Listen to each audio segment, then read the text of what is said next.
ጤና ይስጥልኝ ክቡራትና ክቡራን የዩቲዩብ ቻናል ቤተሰቦች አጫጭር ሰበር መረጃዎችን ይዤ ቀርቤያለሁ። በርከት ያሉ ሰበር መረጃዎች ዩቲዩብ ላይ ሲጫኑ ቀድሞ ለእናንተ የማስታወቂያ መልእክት ወይንም ኖቲፊኬሽን እንዲደርሷችሁ የዩቲዩብ ቻናሌን ሰብስክራይብ በማድረግ የደወል ምልክቷን መጫን አትዘንጉ። ወደ ሰበር መረጃው ስናቀና በቀዳሚነት የምታደምጡት መረጃ ኢራን የአሜሪካው ፕሬዝዳንት ዶናልድ ጄ ትራምፕን ያስደነገጠ ዜና ይፋ አድርጋለች። ያውም ከዚህ በኋላ ከድርድሩ ሙሉ በሙሉ ራሴን አውጥቻለሁ ስትል ኢራን አውጃለች። ከድርድሩ የወጣውበትም በእስራኤል ምክንያት ነው። እስራኤል በሊባኖስና በጋዛ ላይ የምታደርገውን ጥቃት እስካላቆመች ድረስ ከዚህ በኋላ ከአሜሪካ ጋር ድርድር አልቀመጥም ስትል ድርድሩን ረግጣ ወጣለች። ይህንንም ተከትሎ የአሜሪካው ፕሬዝዳንት ዶናልድ ጄ ትራምፕ በከፍተኛ ብስጭት ወደ እስራኤሉ ጠቅላይ ሚኒስትር ቤንያሚን ኔታንያሁ ጋር መደወላቸውና ስድብ የቀላቀለ ንግግር ማድረጋቸው ተዘግቧል። ይህንን ተከትሎም የአሜሪካው ፕሬዝዳንት ዶናልድ ጄ ትራምፕ በከፍተኛ ብስጭት ወደ እስራኤሉ ጠቅላይ ሚኒስትር ቤንያሚን ኔታንያሁ ጋር መደወላቸውና ስድብ የቀላቀለ ንግግር ማድረጋቸው ተዘግቧል።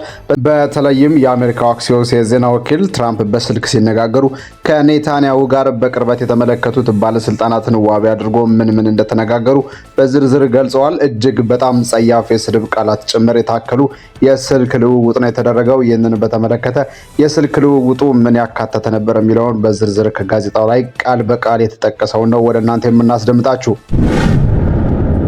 ውጥረቶች እጅግ በጣም እየከፉ ባለበት በአሁኑ ሰዓት ታዲያ የአሜሪካው ፕሬዝዳንት ዶናልድ ጄ ትራምፕ ሁኔታውን ለማስተካከል ብዙ ከደከሙ በኋላም ኢራን ወደ ስምምነት እንደማትመለስ ሲያውቁ ዛሬ ንጋቱ ላይ ባስተላለፉት መልእክት ከዚህ በኋላ ስምምነት ላይ ተደረሰ አልተደረሰ የሚያገባኝ ጉዳይ የለም፣ የነዳጅ ዋጋ መጨመር አልጨመረ ከዚህ በኋላ እኔን አይመለከትም ሲሉ ቃል በቃል መናገራቸውን ተከትሎ የዓለም ገበያ ተደናግጧል። የነዳጅ ዋጋ በአንድ ጊዜ በርካታ ቁጥሮችን ጨምሯል።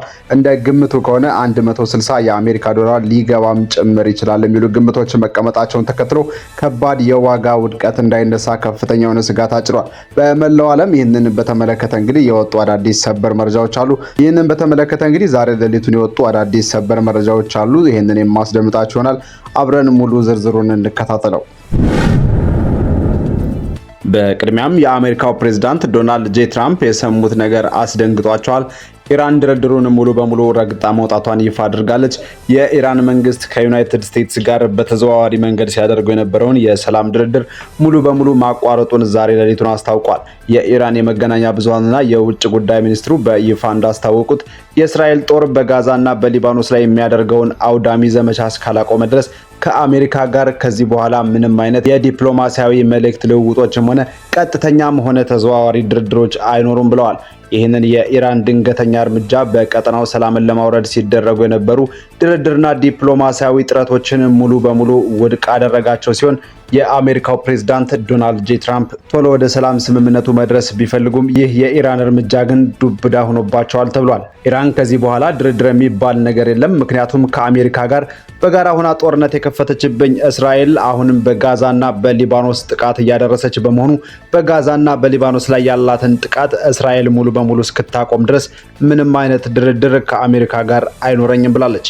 ኢራን አያይዛም እንደገለጸችው ከኔ ጋር አሜሪካ መደራደር ከፈለገች መጀመሪያ ወዳጇ እስራኤል የምታደርገውን ጥቃት ታስቆም ብላለች። የኢራን የውጭ ጉዳይ ሚኒስትር ባወጣው አስቸኳይ መግለጫ እንዳለው ዩናይትድ ስቴትስ በፓኪስታን አደራዳሪነት የተደረገውንና ሚያዝያ 8 ቀን ወይም አፕሪል 8 ቀን የጸደቀውን የተኩስ አቁም ስምምነት የጣሰች መሆኑን በጽኑ ከሷል። ሚኒስትሩ አሜሪካ በፋርስ ባህረ ሰላጤ በሚገኙ የኢራን መርከቦችና መሰረተ ልማቶች ላይ ጥቃት መሰንዘሯን ታግሰን ብናልፍም ነገር ግን እስራኤል ደግሞ በሊባኖስ ላይ የምታደርሰውን ጥቃት ማቆም አልቻለም፣ እንደ ግልጽ የተኩስ አቋም ጥሰት ቆጥረነዋል በማለት የኢራን መንግስት አስታውቋል። ከተኩስ አቁሙ ማግስት ባሉት የመጀመሪያ ቀናት ዩናይትድ ስቴትስ አሜሪካ በእስራኤል ላይ ጫና ለማሳደር ጥረት ብታደርግም አሁን ግን አሜሪካ በኢራን ላይ ለፈጸመችው የተኩስ አቁም ጥሰትም ሆነ እስራኤል በሊባኖስ ላይ ለፈጸመችው ወረራ ቀጥተኛ ኃላፊነቱን ትወስዳለች ሲል ኢራን ዛሬ ሌሊቱን ቀጥተኛ ማብራሪያና መግለጫ አብራርቷል። አክለውም እስራኤል በሊባኖስ ላይ የፈጸመቻቸው በርካታ ጥቃት ወጣቶች የሀገሪቱን ሉዓላዊነት መደፈሯን በሺዎች የሚቆጠሩ ሰዎችም መግደሏንና ወደ 2 ሚሊዮን የሚጠጉ ዜጎችን ማፈናቀሏን ገልጾም ለዚህ ሁሉ መዘዝ ደግሞ አሜሪካ ሙሉ ወጪውንና ኃላፊነቱን ልትሸከም ይገባል ሲል የኢራን መንግስት ከእስራኤል ጀርባ በመሆን እስራኤልን እየረዳ እስራኤል በሊባኖስ ላይ ከፍተኛ ውድመት እንድታደርስ አድርጓል ሲል ነው የኢራን መግለጫ አሜሪካን የከሰሰው። የአሜሪካ ባለስልጣናት ይህ ግጭት የሚቀጥል ከሆነ ደግሞ በመላው ቀጠና ላይ በተለይም በሆርሙዝና በባብኤል መንደብ የባህር መተላለፊያ ጅረቶች ላይ ከፍተኛ የሆነ መዘዝ የሚያስከትል ሌላ ጦርነት ይከሰታል። በቀጠናውም ኢራን ሌላ ታርጌት ይኖራታል። አሁን ላይ ከአሜሪካ በተጨማሪም ኢራን ሚሳኤሎች በቀጥታ ወደ እስራኤልም ይተኮሳሉ ሲል ነው የኢራን መግለጫ ያስጠነቀቀው። በተያያዘ ዜና የኢራን ማዕከላዊ ወታደራዊ እዝ እስራኤል በሊባኖስ ዋና ከተማ ለሚገኙ ነዋሪዎች የሰጠችውን የለቃችሁ ውጡ ማስጠንቀቂያ ተከትሎ በእስራኤል በተያያዙ ግዛቶች ለሚኖሩ ሰፋሪዎች ተመሳሳይ ማስጠንቀቂያና የጥቃት ማስጠንቀቂያዎችን አስተላልፈዋል። ይሁን እንጂ ይህ የእስራኤል ማስጠንቀቂያ የአሜሪካው ፕሬዝዳንት ዶናልድ ጄ ትራምፕን ፈጣን ጣልቃ ገብነት አስከትሏል።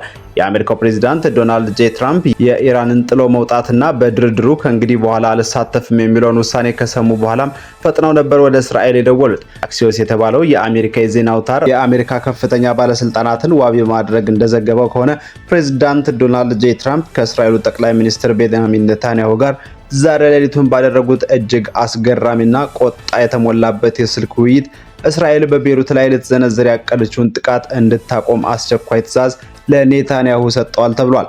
የአሜሪካ አክሲዮስ የዜና ወኪል ፕሬዝዳንት ዶናልድ ጄ ትራምፕ ከኔታንያሁ ጋር በስልክ ሲነጋገሩ በቅርበት ሁኔታውን የተመለከቱ ባለስልጣናት ነገሩኝ በማለት ዛሬ ሌሊቱን እንዳሰፈረው ከሆነ ፕሬዝዳንት ትራምፕ ኔታንያሁ ላይ ከፍተኛ ብስጭትና በጩኸት በስድብ የተቀላቀለ ቃላት ነበር ሲናገሩ የነበረው ብለዋል። እንደ አክሲዮስ የዜና ምንጮች ገለጻ ከሆነ ትራምፕ ኔታንያሁን አሁን አንተ ሙሉ በሙሉ አብደሃል በማለት እንደተናገሯቸውን ጭምር የገለጹ ሲሆን እኔ ከኢራን ጋር ስምምነት ለመድረስ አጣብቂኝ ውስጥ ነኝ፣ አንተ ሌላ ወደ ሊባኖስ ጥቃት ትከፍታለህ በማለት በኔታንያሁ ላይ እንደጮሁባቸው አክሲዮስ ቃል በቃል ጽፏል። እኔ ባልኖር ኖሮ አንተ እስካሁን እስር ቤት ነበርክ። ከእስር ቤትና ከውድቀት ያዳንኩ እኔ ዶናልድ ጄ ትራምፕ ነበርኩኝ። አሁን ግን አንተ የኔን ሰላም ስምምነት ለማጥፋት ሌላ ጥቃት ትከፍታለህ። በዚህ ድርጊትህ ምክንያት ዓለም እስራኤልን ይጠላታል በማለት በከባድ ቃላትም ሁኔታውን እንደወቀሷቸው አክሲዮስ የዜና ወኪል ጽፏል። ትራምፕ ይህንን ከፍተኛ ቃላት የተቀላቀለ ውጥረት ያዘለ ቃላት የተጠቀሙት ኔታንያሁ እየገጠማቸው ያለውን የሙስና ክስና ፕሬዝዳንት ይስሐቅ ሄርዞን ምህረት እንዲያደርጉላቸው ትራምፕ ሲጠይቁ የነበረውን ድጋፍ በማስታወስ ነው። ሌላኛው የአክሲዮስ የዜና ምንጭ እንዳለው ከሆነ ትራምፕ በከፍተኛ ቁጣ ለመሆኑ ምን እየሰራህ እንደሆነ እንኳን ታውቃለህ በማለት ሁኔታውን አሁን በከፍተኛ ቃላትና ስድብ በተቀላቀሉ ቃላት እንደወረፏቸውም አመልክቷል። ትራምፕ ሄዝቦላም በእስራኤል ላይ ጥቃት እየሰነዘረ መሆኑንና እስራኤል ራሷን የመከላከል መብት እንዳላት ቢያውቁም እኔ በሊባኖስ ላይ የወሰድኩት እርምጃ እጅግ የተጋነነና አሜሪካ ከኢራን ጋር የጀመረችውን የተኩስ አቁም ስምምነት ወይም ድርድር ኢራን በሊባኖስ ላይ ሰላም እንዲወርድ ቅድመ ሁኔታ ማስቀመጧን ተከትሎ አደጋ ላይ ስምምነቱን የሚጥል ነው ብለውታል። በተጨማሪም ትራምፕ እስራኤል አንድ የሄዝቦላን አዛዥ ለመግደል ስትል ብቻ ሙሉ ህንፃዎችን ማፈራረስና ከተሞችና ንጹሃን ዜጎችን መግደሏን ፈጽሞ የማይሆን ነው ብለዋል። የዚህ የስልክ ውይይትም ትራምፕ ኔታንያሁን ጫና ውስጥ የከተቷቸው ሲሆን ኔታንያሁ ከትራምፕ ጋር በነበረው የስልክ ውይይት ፕሬዝዳንት ዶናልድ ጄ ትራምፕ በቁጣና በጩኸት ሲናገሩ እኔ ግን ዘለግ ባልና ዝቅ ባለ ድምፅ እሺ ሁሉን ነገር መስተካከሉን ብቻ አረጋግጥልኝ እንጂ እሺ ሁሉንም አስተካክላለሁ በማለት ነው ምላሽ የሰጡት።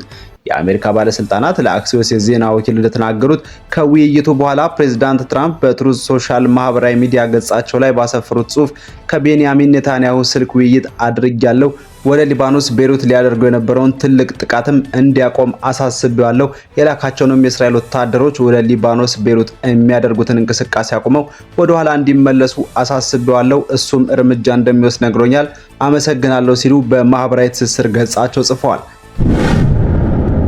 ከስልክ ልውውጡ በኋላ የአሜሪካው ፕሬዝዳንት ዶናልድ ጄ ትራምፕ በሰጡት ትዕዛዝ መሰረት የእስራኤሉ ጠቅላይ ሚኒስትር ቤንያሚን ኔታንያሁ በሊባኖስ ዋና መዲና ቤሩት ላይ ሊሰነዝሩት የነበረውን ጥቃት ለጊዜው እንዲቆም ትዕዛዝ እንደሰጡም ተዘግቧል።